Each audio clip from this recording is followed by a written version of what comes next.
This project is funded in part by a grant from the West Springfield Arts Council, a local agency supported by the Massachusetts Cultural Council, a state agency. Thank you.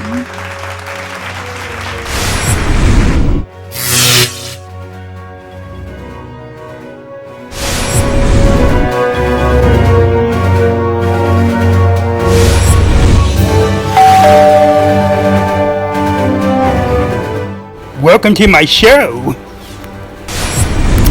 Oh no, I'm late for work. Oh no. Alex, we have to adjust the lights. Cameraman, it is too late. We are broadcasting live. Greetings. I am Alex Midas, co-host of the daytime radio talk show, SWRS on Spondulics TV. This is a new program with me finally in charge. I will be your host for a series of weekly town hall meetings to address various scams in our community. On a weekly basis, I will serve as your guide. The mission of this primetime prevention program is to keep you informed so that you will be in a position to avoid fraud.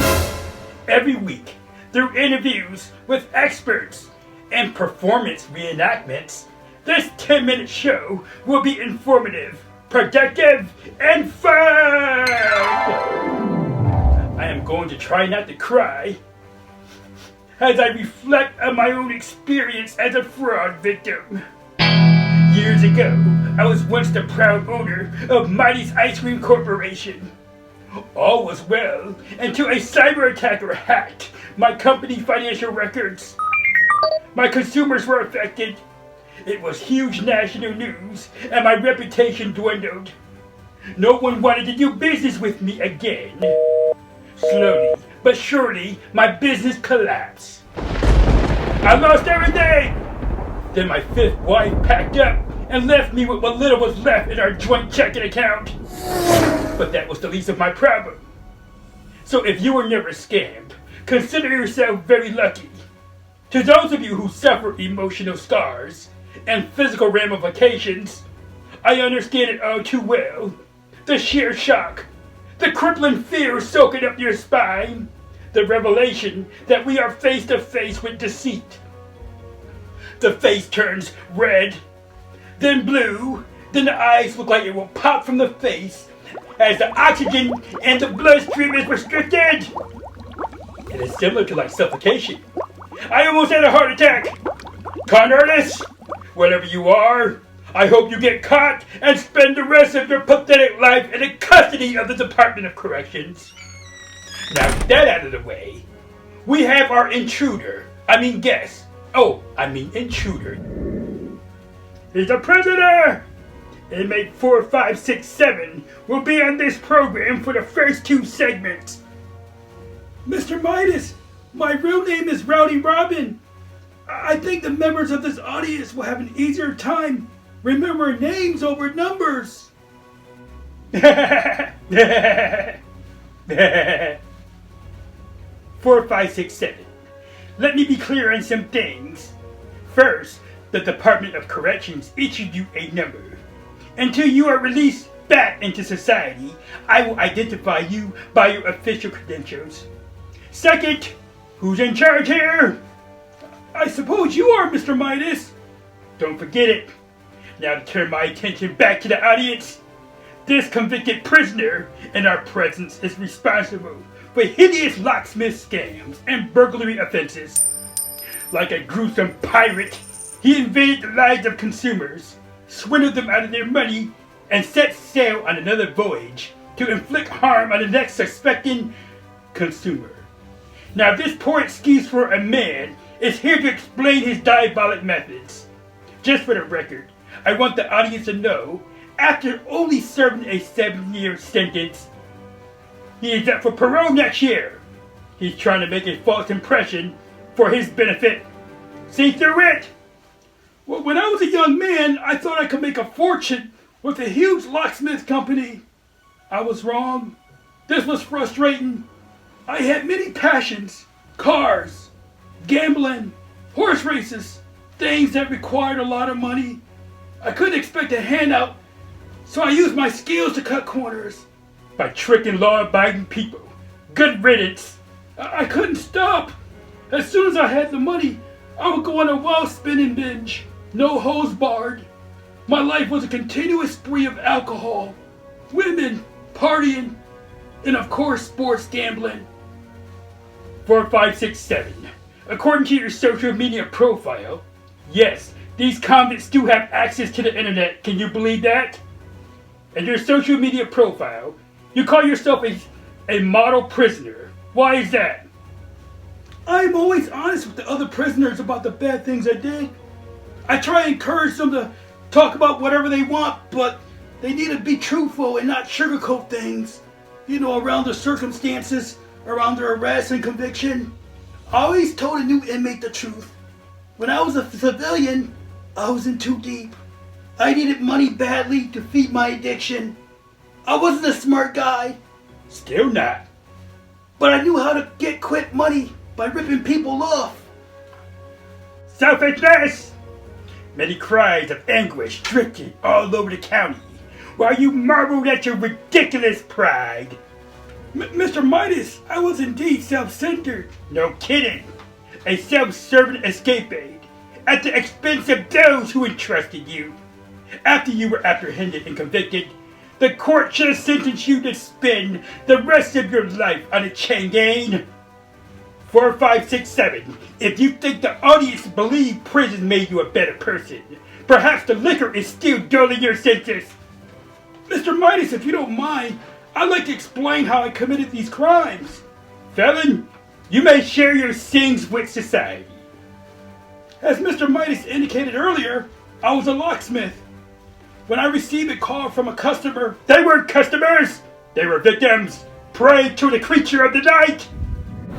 As I was trying to say, these gullible people were very desperate for help. They had a tendency to overlook red flags, and there were plenty of them. Enough of this boasting. Explain yourself. How did you do this? How did you rip people off? Well, this is how it went down. This is not good.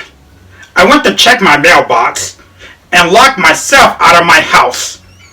I better do a quick search for locksmith in my area.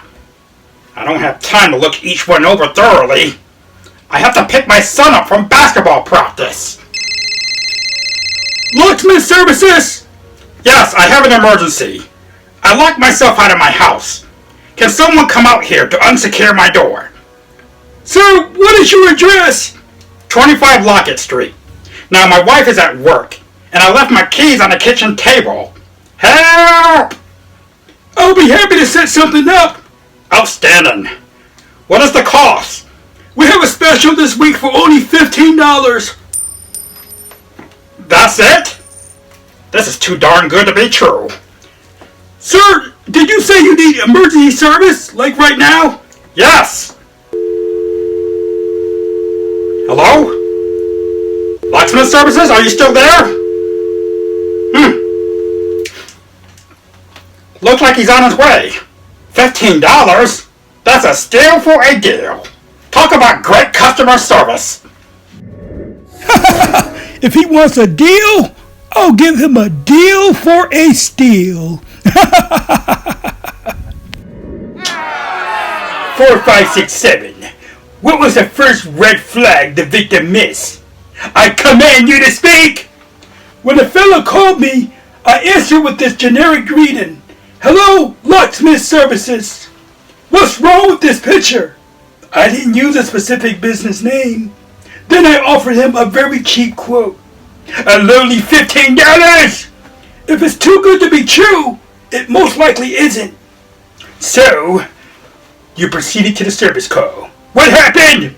I paid him a visit, obviously. Now that is an odd-looking company vehicle. So, how long is this going to take? Mr. Chuck, this does not look good. This is going to be one hell of a job. What do you mean? Can't you see? What we have here is Not a standard lock. It's quite old. Matter of fact, the manufacturer of this lock has been out of business for the past 20 years. It's been a while since I laid eyes on these. Is this a joke? If it is, it's on you. Blast it! I can't be locked out of my house. My car keys are in there. I have to pick up my son from basketball practice. There must be something you can do. Sir, I'm afraid there is only one avenue. I can use my specialized tool to drill this old lock and replace it with a modern one, which is not cheap. My heart is suddenly on ice. I guarantee you the new lock will be extra secure. Top of the line. It would take an army tank to plow it open. Yes, and destroy my house in the process. You know what I mean. Now, with the mileage, labor, service fee, and parts, you are looking at a balance of $315. What? That price is a huge difference from the $15 quote you gave me over the phone. Sir, hold your horses. That is a big discount I have this week. Now consider yourself lucky. You want to try another locksmith? Be my guest. I bet when they come out and see your lock, they will charge you at least $500 for drilling and all other services. Well, I don't have time. My son's basketball practice is almost over. I have to pick him up and take him to his new part-time job. Then I would imagine your decision to be a swift. On our next segment, we will review what transpired at Chuck's house and additional tips to help keep you safe from locksmith scoundrels. Also, we will discuss Rowdy's other crimes and more events surrounding his arrest and conviction.